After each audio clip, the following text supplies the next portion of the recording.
Olá, hoje é terça-feira, 28 de setembro, e o grupo de conjuntura está reunido aqui para mais um podcast. Hoje, especialmente, nós vamos deixar de lado a análise da economia agregada e vamos adotar um olhar setorial. Nós vamos focar nossos comentários aqui num setor de grande importância, sobretudo no momento atual, para o desempenho da economia e do mercado de trabalho. Estamos falando do setor serviços, responsável por 73% do PIB brasileiro. No nosso podcast sobre o crescimento do PIB, algumas semanas atrás, quando nós estávamos falando do crescimento do PIB no segundo trimestre, nós destacamos que, quando a gente observa o crescimento dos grandes setores, desde meados do ano passado, nos 4 últimos trimestres, o setor de serviços, que vinha no começo mal, porque a liderança era da indústria, o setor de serviços foi assumindo, agora, recentemente, o bastão, que antes se encontrava na mão da indústria, e assumiu uma liderança já nesse último trimestre, quando ele teve uma taxa de crescimento positiva de 0,7, enquanto que indústria e agricultura tiveram quedas de produção.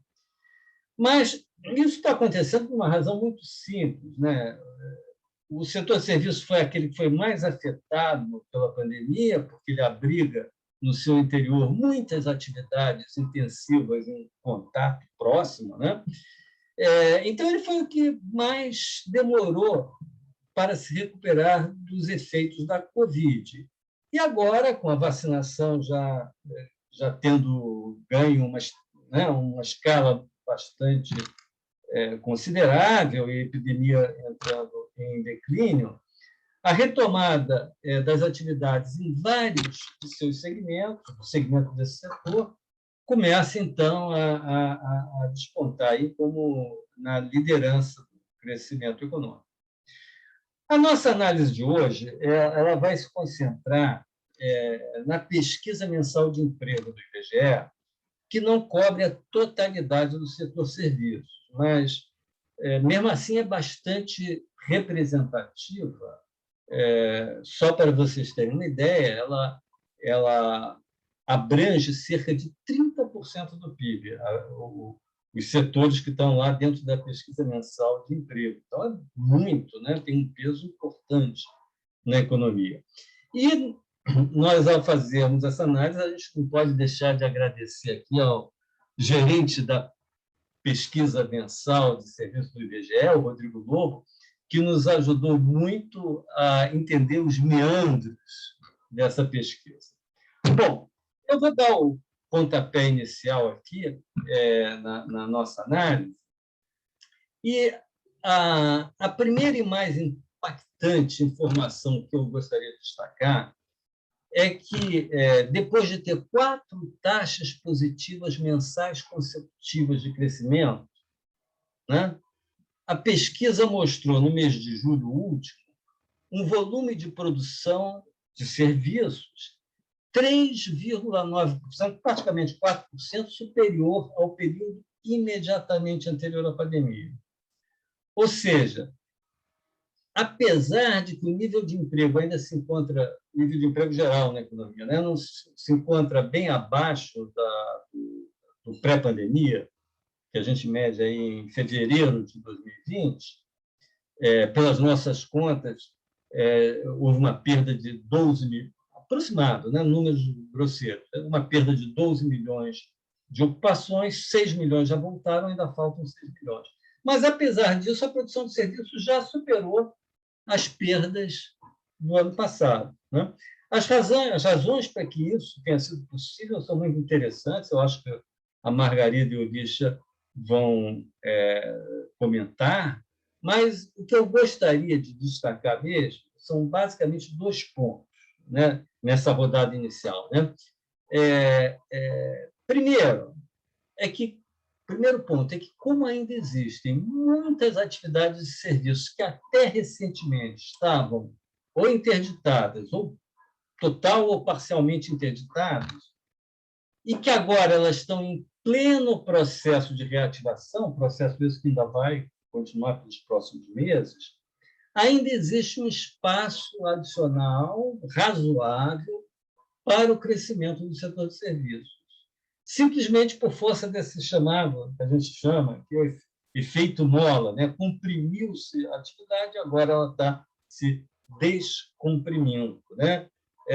Por exemplo, as pessoas estão passando aí agora mais a restaurantes, cinema, a usar aplicativos de transporte, fazer viagens, turismo. Tudo isso está começando, está em crescimento, esse tipo de demanda e de oferta desses serviços. Né? E, portanto, ainda existe bastante espaço nesse campo para o crescimento. Só para dar um exemplo, o setor de alojamento e alimentação ainda está operando 24% abaixo do nível pré-pandemia. Então, você vê aí esse setor, né, que são os hotéis, os restaurantes, etc. Esse setor ainda tem bastante chão para recuperar. Então, esse é o primeiro ponto que eu queria destacar. O segundo, então, que existe aí um espaço para essa volta, né? E, portanto, de um crescimento aí mais ou menos, vamos dizer que seja um crescimento fácil, uma vez que a pandemia esteja controlada.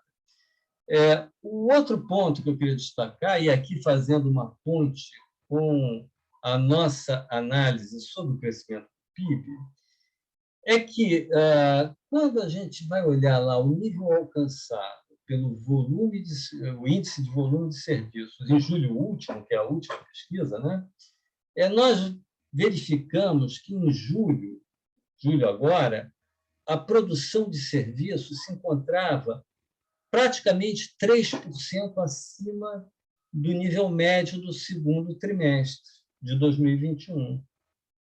Isso significa o quê?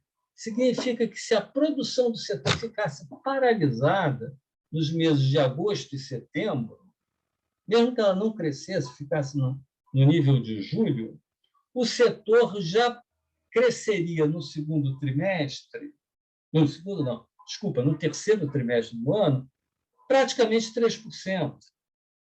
Né? Então, e como é um setor que tem um peso grande no PIB, isso ajuda muito ao crescimento do terceiro trimestre do ano. Né? Mas talvez, e até me parece bastante plausível, que ainda, que, pelas razões que eu apontei logo antes, que o setor não fique estagnado no nível de julho nos próximos meses. Né? Isso aí é algo que pode muito bem acontecer, é plausível que aconteça, a não ser que muitos outros fatores adversos venham a interferir. Então, eu acho que aí isso aí dá um alento aí para nossa expectativa em relação ao PIB neste terceiro trimestre. O quarto trimestre aí já é uma outra história, a gente tem falado bastante sobre isso, né? Todas as incertezas estão ficando cada vez mais intensas. Né? Voltaremos a analisá-lo quando chegar mais perto. Então, eu queria fazer essa colocação inicial, passo a bola aí para não sei quem quer tomar. Eu podia, acrescentando, que eu acho que uma coisa que a gente percebeu, né, Francisco, da nossa aula que a gente teve sobre o setor serviços, é que ele está mudando. Então, o setor está passando por uma profunda reestruturação, profunda mudança na sua estrutura, onde a gente percebe claramente, pelas informações da pesquisa, que o setor, por exemplo, de tecnologias, de comunicação, ele está crescendo muito. Então, são setores que não foram afetados diretamente pela pandemia porque não exigem a presença. Mas todos esses setores de serviços que apoiam plataformas de vendas, logística, consultorias advocatícias, de contabilidade, tudo isso cresceu muito. Né? E são subsetores dentro desse setor mais intensivos em tecnologia. Então, certamente, isso está gerando externalidades positivas para todas as atividades que eles estão gerando, né? Produzindo tais serviços. Os setores que exigem presença, que são esses setores mais diretamente ligados à prestação de serviços às famílias, eles realmente ainda estão muito aquém do nível pré-pandemia. Mas há esses outros setores, né, que são mais intensivos em capital, que cresceram muito. E eu acho que isso é algo que veio para ficar. São atividades que foram impulsionadas pela pandemia, que foram, na verdade, geradas a partir da percepção de que era preciso racionalizar processos, que era preciso mudar rotinas de produção por conta da pandemia, e o setor de serviços se encaixou perfeitamente aí, apoiando essa necessidade e produzindo tais serviços que a indústria e os outros setores, né, da economia utilizaram intensamente. Isso é uma impressão que eu tenho, veio para ficar. E isso, por um lado, é muito bom. Por quê? Porque responde por processos mais racionalizados, mais estruturados, processos de produção mais intensivos em capital, mais intensivos em tecnologia de informação, que é o estado das artes de hoje. Por outro lado, ele coloca desafios, essa mudança estrutural. Por quê? Porque a gente, tradicionalmente, sempre considerava que o setor serviços é altamente intensivo em mão de obra. Ainda é, só que a importância relativa desses setores menos intensivos em capital, dentro do setor de serviços, está diminuindo, em detrimento desse outro crescimento. Isso coloca um desafio para as políticas públicas, por quê? Porque a gente, nesse processo, na esteira aí da pandemia, nós temos hoje 14 milhões de desempregados no país, que certamente, grande parte desses, não vão voltar às suas atividades tradicionais nos subsetores de serviços, que é aquela maior informalidade, né? E aquele vínculo maior com a mão de obra, porque esses setores, na verdade, vão voltar, mas a gente não sabe quantas dessas atividades foram, de fato, destruídas e quantas foram criadas, né? Todo esse processo de delivery. Então, isso tudo mudou muito, né? Então, nós temos aí mudanças estruturais profundas no setor de serviços que, em certo sentido, são muito boas, porque significam mais tecnologia, nos aproximando mais, né, dos setores de serviços dos países mais avançados, que usam amplamente a tecnologia da informação e tudo mais, mas nos colocando um dilema, né? São menos intensivos em mão de obra. Então, era isso que eu queria destacar, né, do setor. Eu gostaria, então, também de destacar esse aspecto da mudança estrutural que a epidemia, não, trouxe. Tá? Como a Margarida destacou, quando a gente abre o setor serviço em distintos setores, não, subsetores, a gente vê que os serviços prestados às famílias ainda caíram muito, não? Caíram quase 65% em relação ao que era o início da pandemia e ainda não se recuperaram, não? O que Francisco Eduardo já tinha destacado. Foi o setor que foi mais impactado pela pandemia por causa da necessidade de isolamento social, tá? Que precisava desses setores. Mas, por outro lado, teve uma reestruturação, porque o setor de informação, comunicação e transporte se encontra muito acima, não? Bem acima do que você tinha antes da pandemia, com um crescimento acelerado, especialmente nos últimos meses, tá? O que realmente surpreende. Significa que a economia teve uma certa flexibilidade para se adaptar, não? Isso criou restrições em alguns setores, não? Basicamente aquele voltado à prestação de serviços para as famílias, mas, por outro lado, criou oportunidades de negócio dentro, não, da área de informação, comunicação, transporte, especialmente o transporte aquaviário cresceu muito. Então, a epidemia tem isso, não? Criou restrições em alguns setores e criou oportunidades em outros. A economia teve essa flexibilidade e o que a Margarida está colocando é que os setores que mais cresceram, não? Informação, comunicação e transporte, são setores mais intensivos em capital, provavelmente com uma produtividade maior. Tá? Isso pode ter algum impacto positivo em termos de crescimento econômico, não? Porque vamos ter uma economia que, quando a gente sair da pandemia, vai ter um aumento líquido de produtividade significativa, pelo menos nesse setor, mas, por outro lado, cria problemas no setor de emprego, tá? Porque aqueles setores como de prestação de serviço à família, que tem menos produtividade, mas são muito mais intensivos em mão de obra, tá? Então, isso vai nos criar alguns conflitos na hora da saída da pandemia. O outro tema que eu tenho alguma dúvida é sobre se teremos reversões em algum desses aspectos. Por exemplo, se o setor de informação e comunicação, que se desenvolveu tanto, ele pode depois voltar atrás. Ou seja, muitos dos serviços que estavam sendo online, ao voltar a ser presenciais, pode ser que a gente tenha algum retrocesso nesses setores, tá? Enquanto que o setor de prestação de serviço à família deve aumentar necessariamente, não está muito abaixo do que era o normal, tá? Então, a epidemia, como toda crise, não? Destrói, cria destruição, mas, por outro lado, também gera algumas oportunidades, tá? A outra coisa que me chamou a atenção é que esse setor de prestação de serviços às famílias, quando a gente analisa o ciclo econômico, pelo menos desde 2012, ele flutuava muito pouco, não? A série é muito suavizada, não? Fica muito constante. E aqui na pandemia caiu, não?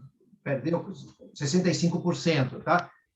Então, a pandemia também foi um choque muito, muito idiosincrático, não? Muito característico, assim. A economia se comportou nestes 2 anos de forma totalmente diferenciada. Então, a gente também temos algumas incertezas sobre como que será o pós-pandemia, não? Se teremos... a Margarida, digamos, tem algum otimismo, não? No sentido de que essas mudanças de produtividade, reestruturação, setores mais intensivos em capital dentro de serviços vieram para ficar e esse será nosso destino. Eu tenho algumas incertezas, mas isso a gente só saberá depois, não? Eu gostaria de mudar aqui um pouco o foco, colocar uma outra questão que é a seguinte. Pensando de novo no crescimento da economia como um todo, se confirmar isso, que esses vários serviços que ainda estão muito contraídos voltam a crescer, voltam a ser oferecidos e demandados, isso quer dizer que as pessoas, em geral, os consumidores como um todo, passarão a gastar mais renda com esses serviços. Surge, então, a seguinte questão. Será que existe ou existirá um chamado trade-off entre gastos com serviços e gastos com produtos industriais? Ou seja, será que as pessoas reduzirão o seu consumo de produtos industriais, que elas vinham consumindo muito, vinham comprando um monte de aparelhos que eles aproveitaram enquanto não podiam consumir serviços para comprar, né? E agora, quando eles voltam a restaurar o seu nível anterior de consumo de serviços, será que eles vão restringir a demanda por produtos industriais? Isso vai ter um efeito adverso, negativo sobre o comportamento da indústria? Ou será que as duas demandas vão se somar, caso em que as pessoas precisariam sacar das suas poupanças, porque houve uma poupança acumulada no ano passado, né?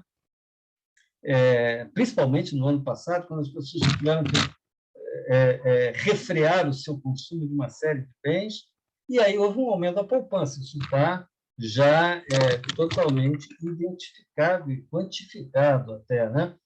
Será que essa poupança agora vai continuar como poupança acumulada, né? Como saldos de poupança acumulada, ou será que as pessoas vão, ou pelo menos em parte, sacar para poder agora gastar mais em serviços e continuar gastando com produtos industriais?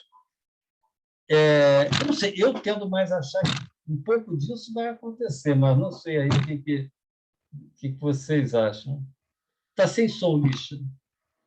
Temos O problema é a questão cíclica. Eu acho que a tendência seria um aumento das despesas com consumo por causa dessa poupança precaucional que foi feita o ano passado, tá? O que vai acontecer no ano que vem é que os juros estão aumentando. Então, você está tendo um incentivo tanto para poupar quanto para não se endividar, porque as famílias poderiam, que não tiveram poupança precaucional, poderiam se endividar. O problema é que, nessa tua discussão, Francisco Eduardo, tem essa história do aumento dos juros, que vai resfriar um pouquinho essa demanda de consumo. Mas acho que o ponto que você destaca é que na saída da pandemia teríamos que ter um estímulo do consumo forte, não? Um impulso do consumo forte, tanto por bens quanto pelos serviços que tinham sido repressados durante a pandemia. Eu acho que tem uma demanda reprimida muito grande pelo consumo de serviços, principalmente a parte de viagens. Isso faz parte, né, do lazer do ser humano, da satisfação, da felicidade. Então, eu acho que a gente vai ter uma migração, sim, para serviços, o que não necessariamente significa uma menor demanda por bens industriais, porque você pode utilizar parte das poupanças agora. Também considerando que a demanda por bens industriais ela se dá um pouco em patamares, ela vem. Então, eu troquei o fogão, a geladeira, então não vou trocar de novo. Troquei o carro, não vou trocar de novo. Então, grande parte dessa demanda, eu diria que ela foi manifestada na pandemia, até para ter mais conforto na casa, né? Então, houve isso.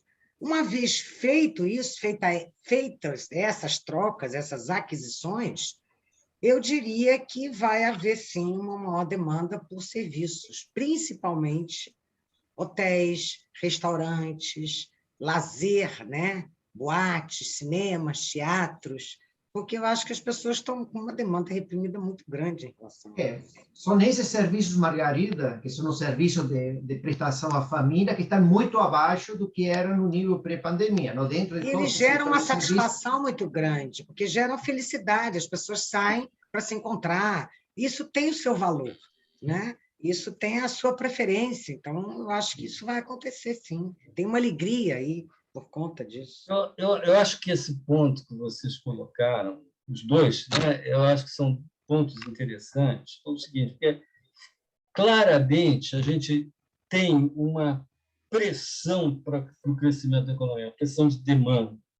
Por outro lado, a demanda reprimida, tudo isso que a gente está falando, e a possibilidade até de usar a poupança acumulada para satisfazer isso.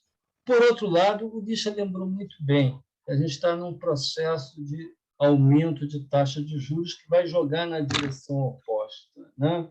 A gente está vivendo uma crise hídrica, né? Que também vai jogar na direção oposta.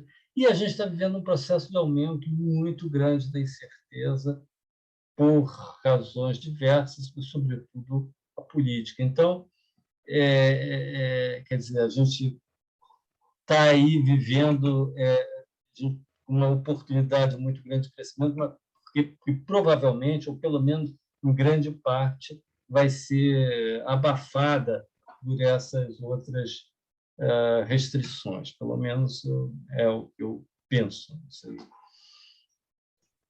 Bom, gente, nós vamos até aproveitar, outras vezes voltaremos aqui para fazer análises setoriais, né, da indústria, de outros setores, combinando sempre com o que é mais, nossa análise mais tradicional da conjuntura macroagregada.